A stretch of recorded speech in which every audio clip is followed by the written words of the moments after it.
Hello বন্ধুরা, আজকে আমরা আছি শক্তিগড়ে। এখান থেকে গাড়ি চার্জ নেবো। আমাদের গাড়িটা এই যে এই সাইডে দাঁড়িয়ে রয়েছে। যাব আমরা রামপুরহাট। এখান থেকে গাড়ি নিয়ে দেখুন, এখন বাজে রাত 10:50।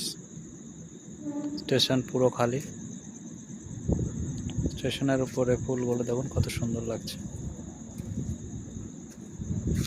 এইটা স্টেশন মাস্টার রুম। এখানে আমাদের গাড়ির চাবি।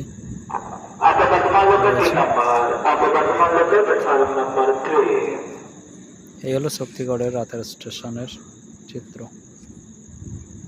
এই সাইডেও ফুল গাছ রয়েছে।